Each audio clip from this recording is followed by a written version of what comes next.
ನಾವು ಇವಾಗ ಮೈಸೂರು ಕಡೆ ಹೊರಟಿದೀವಿ. ಟಿಫನ್ ಕೂಡ ಆಗಿಲ್ಲ. ಬಿಡ್ತಿಯಲ್ಲಿ ಇಡ್ಲಿ ತಿನ್ನೋಣ ಅಂತ ಅಂದ್ಬಿಟ್ಟು ಅನ್ಕೊಂಡು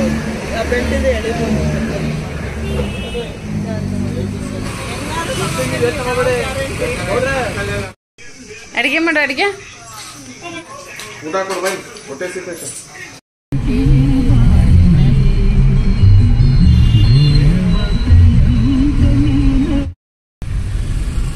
hi friends, welcome back to my channel. ಹೇಗಿದ್ದೀರಾ ಎಲ್ಲರೂ ಚೆನ್ನಾಗಿದ್ದೀರಾ?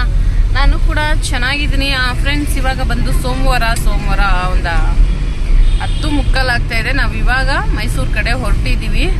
ಸೊ ಕೆಲಸಕ್ಕೆ ರಜಾ ಹಾಕಿ ಮೈಸೂರು ಕಡೆ ಹೊರಟಿದ್ದೀವಿ. ಹಾಗೆ ಏನಕ್ಕೆ ಮೈಸೂರಿಗೆ ಹೋಗ್ತಾ ಇರೋದು ಅಂತ ಅಂದ್ಬಿಟ್ಟು ನಾನು ನಿಮಗೆ ಮುಂದೆ ಹೇಳ್ತಾ ಹೋಗ್ತೀನಿ. ಹಾಗೆ ಯಾರಾದರೂ ಹೊಸದಾಗಿ ನನ್ನ ಚಾನಲ್ ನೋಡ್ತಾ ಇದ್ರೆ ಪ್ಲೀಸ್ ನನ್ನ ಚಾನಲ್ನ ಸಬ್ಸ್ಕ್ರೈಬ್ ಮಾಡಿ ಸಪೋರ್ಟ್ ಮಾಡಿ ಅಂತ ಕೇಳ್ಕೊಂತ ಬನ್ನಿ. ಇವಾಗ ನಮ್ಮ ಜರ್ನಿ ಹೇಗಿರುತ್ತೆ ಅಂತ. ಹಾಗೆ ಇನ್ನು ಟಿಫನ್ ಕೂಡ ಆಗಿಲ್ಲ. ಬಿಡ್ತಿಯಲ್ಲಿ ಇಡ್ಲಿ ತಿನ್ನೋಣ ಅಂತ ಅಂದ್ಬಿಟ್ಟು ಅಂದ್ಕೊಂಡು ಹೊರಟಿದ್ದೀವಿ. ಸ್ವಲ್ಪ ಬೇಗ ಹೋಗ್ಬೇಕಿತ್ತು, ಬಟ್ ಲೇಟ್ ಆಯಿತು. ಹಾಗಾಗಿ ಹಂಗೆ ಅಲ್ಲೇ ಟಿಫನ್ ತಿನ್ಕೊಂಡು ಹೋಗೋಣ ಅಂತ ಅಂದ್ಬಿಟ್ಟು ಹಾಗೆ ಬಿಡ್ದಿ ಇಡ್ಲಿನ ಮಿಸ್ ಮಾಡ್ಕೊಳ್ಳೋ ಹಂಗಿಲ್ಲ, ಹಾಗಾಗಿ ಹೊರಟಿದ್ದೀವಿ ಇವಾಗ. ಹಾಗೆ ಹಾರಿಕಾ, ನಾನು, ಸಂಜಯ್ ಅವ್ರು 3 ಜನ ಹೋಗ್ತಾ ಇದ್ವಿ. ಮೇಘಾಗೆ ಕಾಲೇಜಲ್ಲಿ ಮ್ಯಾಚ್ ಇತ್ತು ಮತ್ತು ಕಾಲೇಜೆಲ್ಲ ಇದ್ದಿದ್ದರಿಂದ ಬಂದಿರಲಿಲ್ಲ. ನಾವು 3 ಜನ ಹೋಗ್ತಾ ಇದ್ವಿ. ಹಾಗೆ ನಾನು ಹಿಂದೆ ಸೀಟಲ್ಲಿ ಕೂತಿದ್ದೀನಿ. ಯಾಕಪ್ಪ ಅಂತಂದರೆ ಮುಂದೆ ಸೀಟಲ್ಲಿ ಕೂತ್ಕೊಂಡ್ರೆ ಬೆಲ್ಟ್ ಹಾಕೊಬೇಕು. ಸೊ ಸೀಟ್ ಬೆಲ್ಟ್ ಅಂತಂದ್ರೆ ಆ ಬೆಲ್ಟ್ ಅಲ್ಲ, ಸೀಟ್ ಬೆಲ್ಟ್ ಹಾಕೊಬೇಕಲ್ಲ. ಸೊ ಹಂಗಾಗಿ ನಾನು ಹಿಂದೆ ಕೂತಿದ್ದೀನಿ.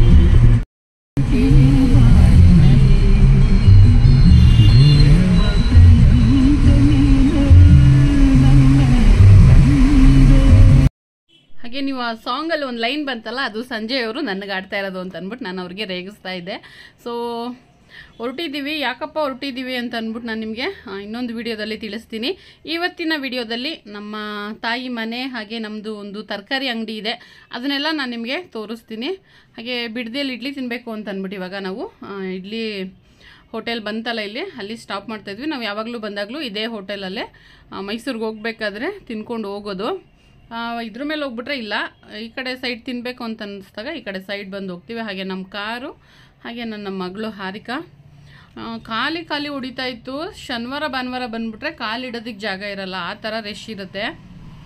ಏಕೆಂದರೆ ತುಂಬ ಮೈಸೂರಿಗೆ ಆ ಕಡೆ ಎಲ್ಲ ಹೋಗೋರೆಲ್ಲ ಜಾಸ್ತಿ ಇರ್ತಾರೆ, ಅದಕ್ಕೋಸ್ಕರ. ಬಟ್ ಇವಾಗ ಫುಲ್ ಖಾಲಿ ಹೊಡಿತಾ ಇತ್ತು ನೋಡಿ. ಇಡ್ಲಿ ಕೂಡ ಬಿಸಿ ಇತ್ತು. ಹಾಗೆ 2 ಇಡ್ಲಿ, 1 ವಡೆ ತಿನ್ಕೊಂಡು ಹೊರಟಿದ್ದೀವಿ. ಹಾಗೆ ಟೈಮ್ ನೋಡಿ 11:45 ಆಗೋಗಿದೆ. ಇವಾಗ ತಿಂದೆಲ್ಲ ಆದಮೇಲೆ ವಾಪಸ್ ಹೊರಡ್ತಾ ಇದ್ದೀವಿ. ನೋಡಿ ಇಲ್ಲಿ ಇಡ್ಲಿ ಅಂತೂ ತುಂಬ ಚೆನ್ನಾಗಿರುತ್ತೆ. ಹಾಗೆ ಶಿವರಾಜ್ ಕುಮಾರ್ ಅವರಾಗಿರ್ಬೋದು, ಹಾಗೆ ನೋಡಿ ಪುನೀತ್ ರಾಜ್ಕುಮಾರ್ ಅವರೆಲ್ಲ ಬಂದು ಇಲ್ಲಿ ಇಡ್ಲಿನ ತಿನ್ಕೊಂಡು ಹೋಗಿದ್ದಾರೆ.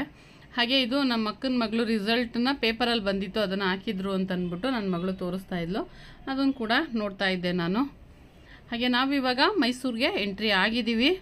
ಸೊ ಮೈಸೂರು ಯಾರಿಗೆಲ್ಲ ಇಷ್ಟ ನನಗೆ ಕಮೆಂಟಲ್ಲಿ ತಿಳಿಸಿ. ಹಾಗೆ ನಮಗೂ ಇಷ್ಟ. ನಾನು ಬೆಳೆದಿರೋದೆಲ್ಲ ಮೈಸೂರಲ್ಲೇ, ಆದರೆ ಮಂಡ್ಯ ಊರಾದ್ರೂ ನಮ್ಮದು ಮಂಡ್ಯದ ಹತ್ರ ಹಳ್ಳಿ, ಅಪ್ಪ ಅಮ್ಮಂದು ಇಬ್ಬರದೂ. ಆದರೆ ಮೈಸೂರಲ್ಲಿ ಸೆಟಲ್ ಆಗಿದ್ದಾರೆ ನನ್ನ ತಮ್ಮ, ಹಾಗೆ ನಮ್ಮಪ್ಪ ಅಮ್ಮ, ನನ್ನ ತಮ್ಮನ ವೈಫು, ಅವ್ರ ಮಕ್ಕಳು, ಹಾಗೆ ನಮ್ಮ ಅಕ್ಕ, ನಮ್ಮ ಬಾವ, ಅವರೆಲ್ಲರೂ ಕೂಡ ಮೈಸೂರಲ್ಲೇ ಇರೋದು. ಹಾಗೆ ಇವಾಗ ನಾವಿಲ್ಲಿ ಬಂದಿರೋದು ರಾಮು ಅಂತ ಅಂದ್ಬಿಟ್ಟು ನಮ್ಮ ಯಜಮಾನ್ರ ಫ್ರೆಂಡ್ ಇವರು. ಹಾಗೆ ಇಲ್ಲಿ ಕಾರ್ಗೆ ಕೂಲಿಂಗ್ ಪೇಪರ್ ಬರುತ್ತಲ್ಲ, ಅದು ಹಾಕ್ಸ್ಬೇಕಿತ್ತು. ಅದೇ 40% ಏನೋ ಹಾಕ್ತಾರಂತೆ, ಅದನ್ನು ಹಾಕ್ಸ್ಬೇಕಿತ್ತು. ಅದಕ್ಕೆ ಕೇಳಿಕೊಂಡು ಇವಾಗ ಹೋಗ್ತಾ ಇದ್ದೀವಿ. ಹಾಗೆ ಈ ಏರಿಯಾ ಬಂದು ವಿದ್ಯಾರಣ್ಯಪುರಂ ಇದು. ಹಾಗೆ ಈಗ ಅಲ್ಲಿ ನಡ್ಕೊಂಡು ಬರ್ತಾ ಇದ್ದಾರಲ್ಲ ಅವರು ಸೋಮು ಅವರ ವೈಫು, ನಮ್ಮ ಯಜಮಾನ್ರ ಫ್ರೆಂಡು ಸೋಮು ಅವರ ವೈಫು. ಅವ್ರದ್ದು ಅದೇ ಲೈನಲ್ಲೇ ಪ್ರಿಂಟಿಂಗ್ ಒಂದು ಅಂಗಡಿ ಇದೆ, ಟಿ ಶರ್ಟು ಅದ್ರ ಮೇಲೆಲ್ಲ ಪ್ರಿಂಟ್ ಹಾಕ್ತಾರಲ್ಲ ಅದು. ಸೊ ಅದನ್ನು ಕೂಡ ಮಾಡ್ತಾರೆ ಅವರು. ಅಡುಗೆ ಮಾಡು. ಅಡುಗೆ ಅಮ್ಮನ ಮಗ. ಅಡುಗೆ ಮಾಡು. ಅಡುಗೆ ಮಾಡು.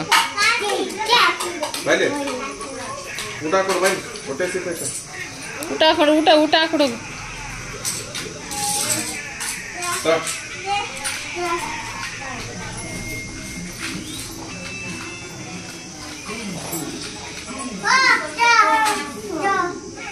ಹೊಟ್ಟೆ ಸಿಗ್ತೈತೆ.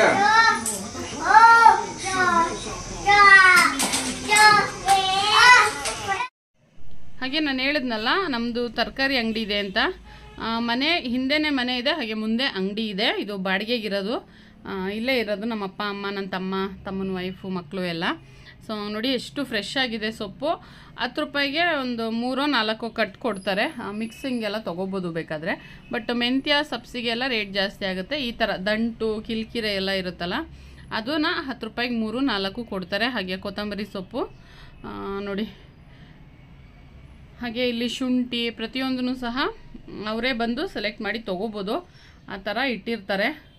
ಆಲ್ಮೋಸ್ಟ್ ಎಲ್ಲನೂ ಅವರೇ ಸೆಲೆಕ್ಟ್ ಮಾಡಿಕೊಟ್ಟು ತೊಗೊಂಬಂದು ಇಟ್ಕೊತಾರೆ. ನಾವು ತೂಕ ಹಾಕಿ ದುಡ್ಡು ಎಷ್ಟು ಅಂತ ಹೇಳ್ತೀವಿ. ಹಾಗೆ ನೋಡಿ ಇಲ್ಲಿ ಬಂದಿದ್ದಾನೆ ಇವನು, ನನ್ನ ತಮ್ಮನ ಮಗ. ಹಾಗೆ ಬರೀ ತರಕಾರಿ ಒಂದೇ ಅಷ್ಟೇ ಅಲ್ಲ, ಬೇರೆ ಬೇರೆ ಬೇರೆ ಎಲ್ಲ ಸೇಲ್ ಮಾಡ್ತಾರೆ. ಹಾಗೆ ಇದು ನೋಡಿ ಕುರ್ಕುರೆ ಅದೆಲ್ಲ ಇರುತ್ತಲ್ಲ, ಇವಾಗ ಪೇರೆಂಟ್ಸ್ಗಳ ಜೊತೆ ಮಕ್ಕಳು ಕೂಡ ಬರ್ತಾರಲ್ವ ತರಕಾರಿ ಅಂಗಡಿಗೆ, ಅವರೆಲ್ಲ ಇದನ್ನು ತೊಗೊತಾ ಇರ್ತಾರೆ. ಸೊ ಹಾಗಾಗಿ ಅದನ್ನು ಕೂಡ ಇಟ್ಟಿದ್ದಾರೆ. ಮುಂಚೆ ಎಲ್ಲ ಇಟ್ಟಿರಲಿಲ್ಲ, ಬಟ್ ಈಗ ಈ ಕಂಪ್ನಿಯವರೆಲ್ಲ ಇರ್ತಾರಲ್ಲ, ಅವರೆಲ್ಲ ಬಂದು ಹಾಕ್ಕೊಳ್ಳಿ ಸೇಲ್ ಆಗುತ್ತೆ ಹಾಗೆ ಹಿಂಗೆ ಅಂತ ಹೇಳ್ಬಿಟ್ಟು ಇಟ್ಟಿರೋದು. ಹಾಗೆ ಹುಡುಗ ರಜಾ ಹಾಕಿದ್ದ, ಒಂದು ಹುಡುಗ ಕೆಲಸಕ್ಕೆ ರಜಾ ಹಾಕಿದ್ದಾನೆ. ಅದಕ್ಕೋಸ್ಕರ ನೋಡಿ ನನ್ನ ಮಗಳು ಕೂಡ ಬಂದಿಲ್ಲಿ ವ್ಯಾಪಾರನ ಮಾಡ್ತಾಯಿದ್ದಾಳೆ. 1 ತಿಂಗಳು ರಜಾ ಇದ್ದಾಗ ಹಾರಿಕಾ ಇಲ್ಲೇ ಇದ್ದಿದ್ದು, ಮೈಸೂರಲ್ಲೇ ಇದ್ದಿದ್ದು ನಮ್ಮಮ್ಮ ಮನೆಯಲ್ಲಿ. ಏಕೆ ಅಂತಂದರೆ ನಮ್ಮ ಮನೇಲಿ ಒಬ್ಬಳೇ ಇರಬೇಕಲ್ಲ ಅಂತಂದ್ಬಿಟ್ಟು ಅಲ್ಲಿಗೆ ಕಳಿಸಿದ್ದೆ. ಸೊ ಹಂಗಾಗಿ ಅವಳು ಕೂಡ ಅಂಗಡಿಯಲ್ಲಿ ನೋಡ್ಕೊತಾಳೆ. ಸೊ ನೋಡಿ ತರಕಾರಿ ಎಲ್ಲ ಈ ಥರ ಹಾಕ್ಬಿಟ್ಟಿರ್ತೀವಿ, ನಾವೇನು ಎತ್ಕೊಡೋದಿಲ್ಲ, ಅವರೇ ಆ ಥರ ಬೌಲ್ಗೆ ಹಾಕಿ ಕೊಡ್ತಾರೆ. ನಾವು ತೂಕ ಹಾಕ್ಬಿಟ್ಟು ಕೊಡೋದಷ್ಟೇ ಎಷ್ಟು ಬೇಕು ಏನು ಅಂತಂದ್ಬಿಟ್ಟು. ಸೊ ಎಲ್ಲ ಕೈಗೆ ಸಿಗೋ ಥರನೇ ಇಟ್ಟಿರ್ತೀವಿ. ನೋಡಿ ಇವಾಗ ಹಾರಿಕಾ ತೂಕ ಹಾಕಿ ಕೊಡ್ತಾ ಇದ್ದಾಳೆ. ಹಾಗೆ 1 ತಿಂಗಳು ಕೆಲಸ ಮಾಡಿದ್ಲಲ್ಲ ಇಲ್ಲಿ ಬಂದು ಸೊ ಶಾಪಲ್ಲಿ, ಹಾಗಾಗಿ ಒಂದು ಹತ್ತತ್ರ 10,000 ತನಕ ಅಮೌಂಟ್ ಕೂಡ ಕೊಟ್ಟಿದ್ರು ನನ್ನ ತಮ್ಮ. ಸೊ ನೋಡಿ ಹಾಗೆ ಕುರಿ ಸಾಕಿದ್ದಾರೆ ಇಲ್ಲಿ. ಹಾಗೆ ಆರೆಂಜ್ ಮಾವಿನ ಹಣ್ಣು, ಇವಾಗ ಮಾವಿನ ಹಣ್ಣು ಸೀಸನ್ ಅಲ್ವಾ, ಸೊ ಹಾಗಾಗಿ ಮಾವಿನ ಹಣ್ಣೆಲ್ಲ ಇಟ್ಟಿದ್ದಾರೆ. ಹಾಗೆ ಈ ಕಡೆ ಎಲ್ಲ ಬಂದು ಹಣ್ಣಿನ ಸೆಕ್ಷನ್ ಇದು. ಸೊ ಒಂದೇ ಕಡೆನೇ ಜಾಯಿಂಟೇ ಇರುತ್ತೆ. ಈ ಕಡೆ ಹಣ್ಣು ಮತ್ತು ಗಂಧದ ಕಡ್ಡಿ ಆಗಿರ್ಬೋದು, ಅಥವಾ ಪೂಜೆ ಐಟಮ್ಮು, ಮತ್ತು ಈ ನೀರು ಗ್ಲಾಸು, ಕಾಫಿ ಗ್ಲಾಸು, ಊಟದ್ದು ಎಲೆ, ಬಾಳೆ ಎಲೆ, ಅದನ್ನೆಲ್ಲನೂ ಕೂಡ ಈ ಸೈಡ್ ಇಟ್ಕೊಂಡಿರ್ತಾರೆ. ಇಲ್ಲಿ ಜಾಸ್ತಿ ನಮ್ಮ ಅಪ್ಪ ಇರ್ತಾರೆ. ಸೊ ಅವರು ನೋಡ್ಕೋತಾ ಇರ್ತಾರೆ. ಈಗ ಸದ್ಯಕ್ಕೆ ಅವರು ಹೊರಗಡೆ ಹೋಗಿದ್ದಾರೆ, ಟೀ ಏನೋ ಕುಡ್ಕೊಂಬರೋಕ್ಕೆ ಅಂತ ಆಚೆ ಹೋಗಿದ್ರು. ಹಾಗೆ ನೋಡ್ತಾ ಇರ್ಬೋದು ಇಲ್ಲಿ ಪಪಾಯ ಇಟ್ಟಿದ್ದಾರೆ. ಹಾಗೆ ಇಲ್ಲಿ ಡ್ರೈ ಫ್ರೂಟ್ಸ್ ಎಲ್ಲನೂ ಕೂಡ ಇಟ್ಟಿದ್ದಾರೆ. ಅದನ್ನು ಬೇರೆಯವರು ತಂದು ಹಾಕ್ತಾರೆ ಈ ಥರ ಎಲ್ಲ ಪ್ಯಾಕ್ ಮಾಡಿ. ಇವ್ರು ಬರೀ ಸೇಲ್ ಮಾಡೋದಷ್ಟೇ. ಅದಕ್ಕೊಂದು 2 ರೂಪಾಯಿ 1 ರೂಪಾಯಿ ಲಾಭ ಸಿಗುತ್ತೆ ಒಂದು ಪ್ಯಾಕ್ ಮೇಲೆ. ಸೊ ಒಂದು ತರಕಾರಿ ಅಂಗಡಿ ಅಂತಂದಾಗ ನೋಡಿ ಒಂದು ಐಡಿಯಾ ಬರ್ಬೋದು ನಿಮಗೆ ಎಷ್ಟೆಲ್ಲ ಇಡ್ಬೋದು ಅಂತಂದ್ಬಿಟ್ಟು. ಸೊ ಅದನ್ನು ಕೂಡ ಒಂದು ಐಡಿಯಾ ಥರ ಆಗುತ್ತೆ. ಹಾಗೆ ಇದು ಅಷ್ಟೇ ನೋಡಿ, ಏನೋ ಜ್ಯೂಸ್ ಬಾಟಲ್ ಅಂತೆ, ಇನ್ನೂ ಏನೇನೋ ಇಟ್ಟಿದ್ದಾರೆ. ಬರೀ ಹೆಸ್ರಿಗಷ್ಟೇ ತರಕಾರಿ ಅಂಗಡಿ, ಬಟ್ ಇದರಲ್ಲಿ ಮತ್ತು ಕುಕ್ಕಿಂಗ್ ಆಯಿಲ್ ಸಿಗುತ್ತೆ. ಸನ್ಪ್ಯೂರ್ ಆಯಿಲ್ ತಂದು ಮಾರ್ಕೆಟ್ಗೆ ಹೋಗ್ತಾನಲ್ಲ ನನ್ನ ತಮ್ಮ, ಸೊ ಅದನ್ನು ಕೂಡ ತಂದು ಮಾರ್ತಾನೆ. ಮತ್ತು ರಂಗೋಲಿ ಹಿಟ್ಟು ಸಿಗುತ್ತೆ. ಸೊ ಯಾರ್ಯಾರೋ ತಂದು ಈ ಥರ ಕೇಳ್ತಾರೆ, ಇಟ್ಟು ಸೇಲ್ ಮಾಡ್ತೀರಾ, ಒಂದು 2 ರೂಪಾಯಿ 1 ರೂಪಾಯಿ ಲಾಭ ಸಿಗುತ್ತೆ ಅಂತ. ಸೊ ಎಲ್ಲನೂ ಒಂದೇ ಕಡೆ ಸಿಗುವಾಗನೂ ಕೂಡ ತುಂಬ ಜನ ಬಂದು ತೊಗೊತಾರೆ. ಹಾಗೆ ನೋಡಿ ಇದು ಕೂಡ ಪರೋಟ, ಇದನ್ನು ಕೂಡ ಸೇಲ್ ಆಗುತ್ತೆ. ಹಾಗೆ ಈ ಹಸಿ ಬಟಾಣಿ ಪ್ಯಾಕೆಟ್ ಬರುತ್ತಲ್ಲ, ಅದು ಬೇಬಿ ಕಾರ್ನು, ಮಶ್ರೂಮು, ಅದೆಲ್ಲನೂ ಕೂಡ ಇಟ್ಟಿದ್ದಾರೆ. ಹಾಗೆ ಇಲ್ಲಿ ನೋಡ್ತಾ ಇರ್ಬೋದು ನೀವು, ಇದೆಲ್ಲ ಮಸಾಲ ಐಟಮ್ಗಳು. ಒಂದು 2-3 ಕಂಪ್ನಿದಂತೂ ಇದ್ದೇ ಇರುತ್ತೆ. ಹಾಗೆ ನನ್ನ ಮಗಳು ನೋಡಿ ಸೇಲ್ ಮಾಡ್ತಾಯಿದ್ದಾಳೆ. ಹಾಗೆ ಈ ಕಡೆ ರೆಡ್ ಟೀ ಶರ್ಟ್ ಅವರು ಅಂಗಡಿಯಲ್ಲಿ ಕೆಲಸಕ್ಕಿರೋದು. ಇನ್ನೊಬ್ರು ಹುಡುಗ ಇದ್ದಾನೆ, ಅವನು ರಜಾ ತೊಗೊಂಡಿದ್ದಂತೆ. ಸೊ ಸೋಮವಾರ ಭಾನುವಾರ ಬಂದಿರ್ತಾರಲ್ಲ, ಹಾಗಾಗಿ ಇದರಲ್ಲಿ ಶನಿವಾರ ಭಾನುವಾರ ರಜಾ ಕೊಡಲ್ಲ, ಬೇರೆ ಟೈಮಲ್ಲಿ ರಜಾ ಕೊಡ್ತಾರೆ. ಹಾಗೂ ಒಂದೊಂದ್ಸರಿ ಶನಿವಾರ ಭಾನುವಾರನೂ ಹಾಕ್ಕೊತಾರೆ. ಸೊ ಅವಾಗ ನಮ್ಮಪ್ಪ ಮತ್ತು ನನ್ನ ತಮ್ಮನ ಹೆಂಡ್ತಿ, ನನ್ನ ತಮ್ಮನೂ ರಜಾ ಇರುತ್ತಲ್ಲ, ಅವನು ಬ್ಯಾಂಕ್ ಕೆಲಸಕ್ಕೆ ಹೋಗ್ತಾನೆ. ಸೊ ಹಂಗೆ ಅವನಿದ್ದಾಗ ನಮ್ಮಪ್ಪ ನೋಡಿ ಅವರು ಒಂದೊಂದು ಟೊಮೊಟೊನೂ ಸಹ ಏನಾರು ಇದ್ರ ಮೇಲೆ ಹೊಡೆದಿರೋದ್ರ ಮೇಲೆ ಏನಾರು ಚೆಲ್ಲಿರುತ್ತಲ್ಲ, ಅದನ್ನೆಲ್ಲ ಕೂಡ ಒರೆಸಿ ನೀಟಾಗಿ ಹಾಕ್ಬೇಕು ಅವ್ರಿಗೆ. ಅಂಗಡಿ ನೀಟಾಗಿಲ್ಲ ಅಂದರೆ ಬೈತಾ ಇರ್ತಾರೆ. ಹಾಗೆ ಇವಾಗ ಇಲ್ಲಿ ಕುರಿ ಸೇಲ್ ಮಾಡ್ತಾ ಇದ್ದಾರೆ. ಯಾಕೆ ಅಂತಂದರೆ ಒಂದು 5 ಕುರಿ ಇತ್ತು. ಇದು ನೋಡಿ ಅಮ್ಮ ಮಗಳು ಇದನ್ನು ಕೊಟ್ಬಿಡ್ತಾ ಇದ್ದಾರೆ. ಸೊ ಅದು ಒಂದು 10 ದಿವಸದ ಮರಿ ಅಂತೆ. ಈಗ ಅದನ್ನು ಸೇಲ್ ಮಾಡಿಬಿಡ್ತಾ ಇದ್ದಾರೆ. ಅಂದರೆ ನೋಡ್ಕೊಳ್ಳೋದು ಮೇಂಟೈನ್ ಮಾಡಬೇಕು, ಅದೆಲ್ಲ ನೋಡ್ಕೊಳ್ಳೋದಕ್ಕೆ ಕಷ್ಟ ಅಂತಂದ್ಬಿಟ್ಟು 3 ಮಾರ್ಬಿಟ್ಟು ಒಂದು 2 ಇಟ್ಕೊಂಡಿದ್ದಾರೆ. ಈರುಳ್ಳಿ ಅದು ಕೊಟ್ರೆ ನಿಮ್ಗೇನು ಕೊಡೋದು? ಆಮೇಲೆ ಈರುಳ್ಳಿ ಸಿಪ್ಪೆನ ಕೂಡ ತಿಂತಾ ಇದ್ದಾರೆ. ಈರುಳ್ಳಿ ನಿಮಗೆ ಕೊಡೋದು.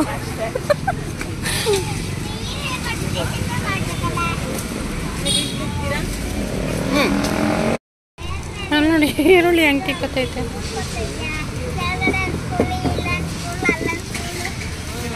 ಬೇಗ ಬೇಗ 5 ಹಾಕು ಎಂತ.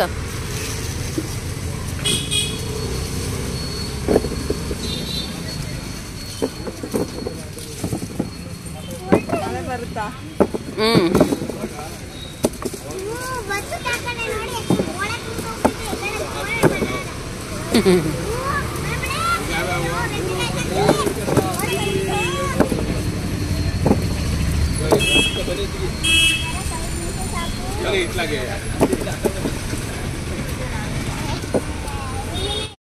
ಹಾಗೆ ನಮ್ಮಪ್ಪ ಊಟ ಮಾಡ್ತಾ ಇದ್ರು. ಅವರು ಕುರಿ ತಗೊಳ್ಳೋರು ಬಂದ್ಬಿಟ್ಟಿದ್ರಲ್ಲ, ಸೊ ಹಂಗಾಗಿ ಹಾಗೆ ಬಂದರು. ಊಟ ಮಾಡಿ ಒಂದು ಸ್ವಲ್ಪ ಹೊತ್ತು ರೆಸ್ಟ್ ಮಾಡಿ ಆಮೇಲೆ ಬರ್ತಾರೆ. ಯಾಕೆಂದರೆ ಬೆಳಿಗ್ಗೆ ಬೇಗ ಎದ್ದೇಳ್ತಾರಲ್ಲ, ಸೊ ಹಂಗಾಗಿ ಮಧ್ಯಾಹ್ನಕ್ಕೆ ಒಂದು ಸ್ವಲ್ಪ ಹೊತ್ತು ರೆಸ್ಟ್ ಮಾಡ್ತಾರೆ. ಹಾಗೆ ನಮ್ಮಪ್ಪ ಹೋಗ್ತಾ ಇಲ್ಲ, ಅವರು ಬಿಡ್ತಾ ಇಲ್ಲ. ಸೊ ಕೊನೆಗೆ 30,000 ಏನೋ ಹೇಳಿದ್ರು. ಅದಾದಮೇಲೆ ಒಂದು 26,000 ಏನೋ ಸೇಲ್ ಮಾಡಿದ್ರು. 26,000ಕ್ಕೆ ಸೇಲ್ ಮಾಡಿದ್ರು. ಅಮ್ಮ ಮಗಳು ಮತ್ತು ಇನ್ನೆರಡು ಬೇರೆದು ಅದನ್ನು ಸೇಲ್ ಮಾಡಿದ್ರು. ಹಾಗೆ ನೋಡಿ, ನಮ್ಮ ಮನೆಯವ್ರಿಗೆ ನಾನು ಹೇಳ್ತಾ ಇರ್ತೀನಿ ಯಾವಾಗಲೂ ನಮ್ಮ ಅಂಗಡಿಯಲ್ಲಿ ನೋಡ್ಬಿಟ್ಟು, ನೋಡಿ ಎಲ್ಲರೂ ಇವರೇನೆ ಜೆನ್ಸೇನೆ ಬಂದು ಮನೆಗೆ ಎಷ್ಟು ಚೆನ್ನಾಗಿ ತರಕಾರಿ ಇದು ಬಲ್ತೋಗಿದೆ ಹಂಗೆ ಹಿಂಗೆ ಅಂತ ಅಂದ್ಬಿಟ್ಟು ತೊಗೊಂಡೋಗ್ತಾರೆ. ಬಟ್ ನಮ್ಮ ಮನೆಯವ್ರು ಏನಿಲ್ಲ, ಏನಾದ್ರು ತೊಗೊಂಡು ಬನ್ನಿ ಅಂತಂದರೆ ಅವ್ರು ಯಾವ್ದು ಕೊಡ್ತಾರೋ ಅದನ್ನ ನೋಡಲ್ಲ ಮಾಡಲ್ಲ ತಂದುಬಿಡ್ತಾರೆ ಅಂತ ಅಂದ್ಬಿಟ್ಟು ನಾನು ಯಾವಾಗಲೂ ಹೇಳ್ತಾ ಇರ್ತೀನಿ. ಸೊ ನೋಡಿ, ಈ ಥರ ಆಗಿತ್ತು ಅಂತಂದ್ಬಿಟ್ಟು ಇದನ್ನು ತೆಗೆದು ಸೈಡಲ್ಲಿ ಇಟ್ಟಿದ್ದಾರೆ. ಹಾಗೆ ಪ್ರತಿಯೊಂದು ತರಕಾರಿನೂ ಕೂಡ ನೀಟ್ ಮಾಡಿ ಹಾಕ್ತಾರೆ. ಬಲ್ತಿರೋದಿದ್ರೆ ತೆಗಿಯೋದು ಮತ್ತು ಕೊಳ್ತಿರೋದಿದ್ರೆ ಎಲ್ಲ ತೆಗೆದು ಸಪ್ರೇಟ್ ಹಾಕ್ತಾರೆ. ಯಾಕೆಂದರೆ ಅದ್ರ ಜೊತೆ ಇದ್ದರೆ ಅದೂ ಕೂಡ ಕೊಳ್ತೋಗುತ್ತೆ ಅಂತ. ನೋಡ್ತಾ ಇರ್ಬೋದು, ಇವರು ನಮ್ಮಪ್ಪ ಒಪ್ತಾ ಇಲ್ಲ. ಹಾಗೆ ಈ ಕಡೆ ಇನ್ನೊಂದು ಟೀ ಶರ್ಟ್ ಹಾಕ್ಕೊಂಡು ನಿಂತಿದ್ದಾನಲ್ಲ, ಅವನು ನನ್ನ ತಮ್ಮ. ಅವನು ನಮ್ಮಪ್ಪ ಒಪ್ತಾ ಇಲ್ಲ, ಅವರು ಬಿಡ್ತಾ ಇಲ್ಲ. ಸೊ ಹಾಗಾಗಿ ತಗೊಳ್ಳಿ ಅಂತ ಅಡ್ವಾನ್ಸ್ ಕೊಡೋಕೆ ಬರ್ತಾಯಿದ್ರು. ಸೊ ಕೊನೆಗೂ ಸೇಲ್ ಆಯಿತು. ಅವ್ರಿಗೂ ಇಷ್ಟ ಆಗಿತ್ತಲ್ಲ ಕುರಿಗಳು, ಹಾಗಾಗಿ ಅವ್ರಿನ್ನ ಕಮ್ಮಿ ಕೇಳಿದರು. ಬಟ್ ಇವಾಗ ಒಂದು ಸ್ವಲ್ಪ ಮಾತುಕತೆ ಮಾಡಿ ತೊಗೊಂಡು ಹೋಗ್ತಾ ಇದ್ದಾರೆ. ಹಾಗೆ ಸಣ್ಣ ಮರಿಯಿಂದನೂ ಕೂಡ ತಂದು ಸಾಕಿರೋದು, ಅವರು ಕೂಡ ಸಾಕೋದಕ್ಕೇ ತೊಗೊಂಡು ಹೋಗ್ತಾ ಇರೋದು. ಸೊ ನೋಡಿ, ವಾಪಸ್ ಹೋಗ್ತಾ ಇದ್ರು, ಮತ್ತೆ ಬಂದು ಇವಾಗ ಅಡ್ವಾನ್ಸ್ ಕೊಡ್ತಾ ಇದ್ದಾರೆ. ಸೊ ವ್ಯಾಪಾರ ಅಂದರೆ ಹಂಗೆ ಅಲ್ವಾ, ನೋಡೋಣ ನಮ್ಗೆ 500 ರೂಪಾಯಿ ಲಾಭ ಆಗುತ್ತಾ ಅಂತ ನಾವು ನೋಡಿದ್ರೆ, ತೊಗೊಳಕ್ಕೆ ಬಂದಿರೋರು ನಮಗೂ ಒಂದು 500 ರೂಪಾಯಿ ಲಾಭ ಆಗಲಿ ಅಂತ ಅವ್ರು ನೋಡ್ತಾ ಇರ್ತಾರೆ. ಸೊ ಕೊನೆಗೆ ಯಾರಿಗೆ ಲಾಭನೋ ನಷ್ಟನೋ ಗೊತ್ತಿಲ್ಲ, ಬಟ್ ಕುರಿಗಳಂತೂ ಸೇಲ್ ಆಯಿತು. ಅದೇ ನೋಡ್ಕೊಳ್ಳೋದಕ್ಕೆ ಕಷ್ಟ ಆಗುತ್ತೆ ಅಂತ ಅಂದ್ಬಿಟ್ಟು ಸೇಲ್ ಮಾಡಿದ್ರು. 9,500 10,000 ಆಯಿತು. ಹಲೋ ಅದು ಎಷ್ಟಾರ ಬಿಡಿ, ಈಗ 26,000 ರೂಪಾಯಿ. 500 ರೂಪಾಯಿ ಇಲ್ಲ, 500 ರೂಪಾಯಿ ನೀವು ಕೇಳಲೇಬೇಡಿ. ಹಂಗಾರು ನಿಮಗೂ ಯಾರು ಸಿಗುತ್ತಾ?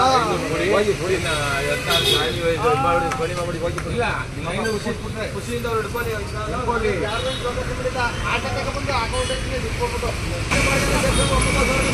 ಇನ್ನು ಊಟ ಮಾಡೋದಂತಿಲ್ಲ, ಹಾಕ್ಲೇ ಇರಿ. 26,000 ಆಯ್ತಲ್ಲ, 500 ಹೇಳ್ಬಿಟ್ರು.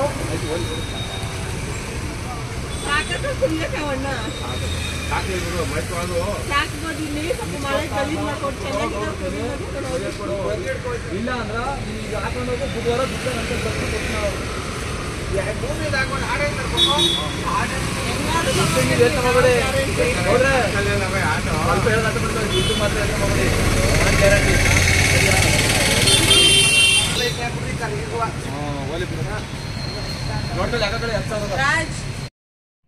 ಹಾಗೆ ಇವಾಗ ಅವರು ಆಟೋ ತೊಗೊಂಡು ಬಂದು ಕುರಿಗಳನ್ನ ತೊಗೊಂಡೋಗ್ತಾ ಇದ್ದಾರೆ.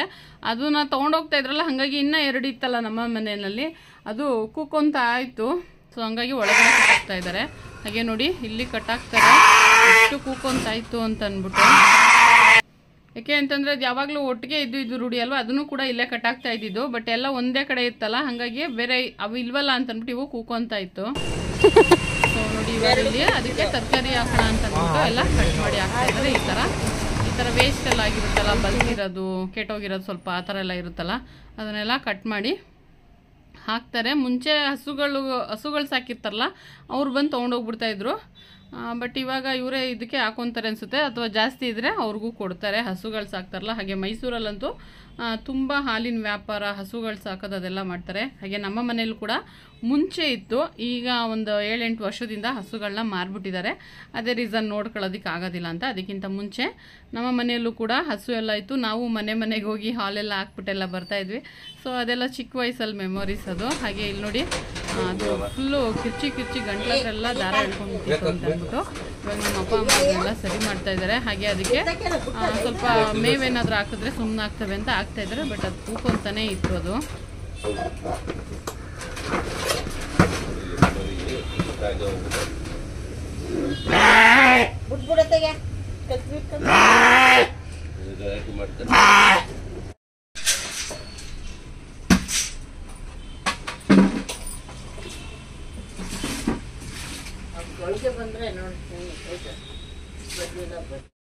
ಹಾಗೆ ತುಂಬ ದಿವಸದಿಂದ ಸೇಲ್ ಮಾಡಬೇಕು ಅನ್ಕೊತಾ ಇದ್ರು, ಬಟ್ ಸೇಲ್ ಆಗಿರಲಿಲ್ಲ. ಅದೇ ನಮ್ಮಮ್ಮ ಹೇಳ್ತಾ ಇದ್ರು, ಆ ಗಳಿಗೆ ಬಂದರೆ 1 ನಿಮಿಷಕ್ಕೆ ಸೇಲ್ ಆಗಿಬಿಡುತ್ತೆ ಅಂತ ಅಂದ್ಬಿಟ್ಟು. ಸೊ ಫ್ರೆಂಡ್ಸ್, ಈ ವಿಡಿಯೋನ ಇಲ್ಲಿಗೆ ಎಂಡ್ ಮಾಡ್ತಾ ಇದ್ದೀನಿ. ಬಟ್ ನಾವು ಮೈಸೂರಿಗೆ ಹೋಗಿದ್ದ ಉದ್ದೇಶ ಬೇರೆ, ಅದನ್ನು ಇನ್ನೊಂದು ವಿಡಿಯೋದಲ್ಲಿ ತಿಳಿಸ್ತೀನಿ ಅಂತ ಹೇಳ್ತಾ ಥ್ಯಾಂಕ್ ಯು ಫಾರ್ ವಾಚಿಂಗ್. ಹಾಗೆ ನೆಕ್ಸ್ಟ್ ವಿಡಿಯೋದಲ್ಲಿ ಸಿಗೋವರೆಗೂ ಬಾಯ್ ಫ್ರೆಂಡ್ಸ್.